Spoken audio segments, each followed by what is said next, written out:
We all want to know why this terrible tragedy happened in a schoolroom in Texas. And many of us have a pet issue that we think is to blame. But the truth is, you can't just say, oh, if we do this one thing, we can fix this problem. People with expertise, accountability, and control in each of these areas need to do something. We need action. I believe that I can do the most good by addressing the area of mental illness. The first thing I need to say today is that I don't have any training or credentials that qualify me to speak about mental illness. But I have dealt with my own, and I've known and tried to help many people who have mental illness. And then I got this calling from God to do this mental health channel. I know that's may sound out there to some of you, but in my mind, that's the truth. Let me just take a little bit of time here to talk about some general mental health, mental illness issues. Some of you don't want to believe this, but the majority of people with mental health issues or even mental illness are not violent. There's a set of diagnosis codes that are used to decide what kind of mental illness somebody might have. And there's 160 of those. It goes from anger to depression to anxiety to bipolar disease to psychosis to... It's a big list. And only a few of those diagnoses indicate violence. All of us are capable of violence. Everybody, not just people with mental illness. All of us have mental health issues. Another thing you need to understand about those diagnoses is for each one of them, there's a spectrum. You know, you might be on the low end in this particular diagnosis and on a high end in another one. And all of us are somewhere in that spectrum, I believe. And it makes a difference. So you can't just say, oh, people who have mental health issues, which is all of us, or people who have a mental illness are just going to be violent. And only violent, mentally ill people hurt other people. We all have triggers. We all can be pushed to a limit and do things that we wouldn't normally do. Let me just tell a little story on myself here. We were walking into a restaurant one day, and just as I stepped on the sidewalk, this guy staggered and fell against me and poked his finger right into my eye. And just automatically, I grabbed him by the collar and I threw him down on the trunk of a car. It was violent, but it was just an automatic response. When I look at the purpose of this channel, one of the things I always think about is I want to be completely honest. I think that could be more helpful to people.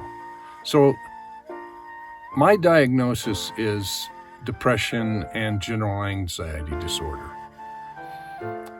I'm not a violent person. I'm a passive person. But you know, I've had violent thoughts. I've thought about people who have hurt me and thought how I could hurt them back or do, terrible things to them. But I've never even come close to doing that.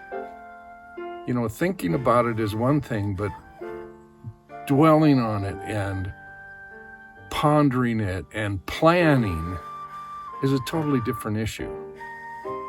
I don't really claim to have any answers, but I think there's a few things that I can share with you that maybe can help you.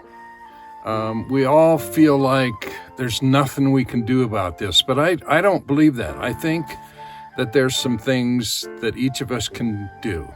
And if you know me, I try to make things simple. So hopefully I'll be able to give you some insight, and then I've got a few actually action items, things that you can do to help prevent these kind of things in the future. I've said this before in other videos on this channel, but it really is worth repeating again.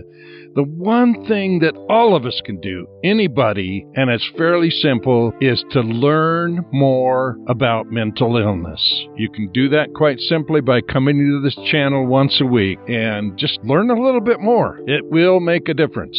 Another thing that we can all do is just talk more about mental health. Whether it's you talking to a friend, telling them about what you're doing to improve your mental health or how you're feeling, or whether you're asking somebody sincerely how they're doing. We need to make it okay to talk about our mental health. Try and just make it part of normal conversation. You know, you say, gosh, when I was at my therapist the other day, he said this, and we laughed because he knew exactly what. Other conversations you need to have are with your family, specifically with your children. You need to have regular conversations about mental health, like you would about sex or about drugs or about God. It should be a conversation that you have more than once, and just to educate them and to help them. And sometimes you need to have an individual conversation and talk about how a child's feeling. The only way you can know if your child is at risk is by spending time with them, spending time talking, observing. And if you notice something, then do something about it. Maybe you've heard this: see something, say something, do something. If you see something that concerns you or makes you think that a person is potentially violent and could do some real harm, it's okay to say something to somebody, the school counselor or a parent. We should help our children to understand that it's okay to say something. Somebody being mean or doing something violent. In this situation in Texas, other youth that have spoken out that knew this young man who committed these crimes, they knew there was a problem there. We need to get to where we can speak out about those things and then get that information to somebody who can do something. I don't know the answers. I don't know how to do that and do it right and not create false alarms. But I know that if we see something, we need to say something. And sometimes the right thing to do is to talk directly to that person who is at risk. It's okay to say to people, are you feeling suicidal? Are you feeling angry enough that you want to hurt or kill somebody? If they say yes, then at the end of that conversation, ask them to promise you that they will not do that.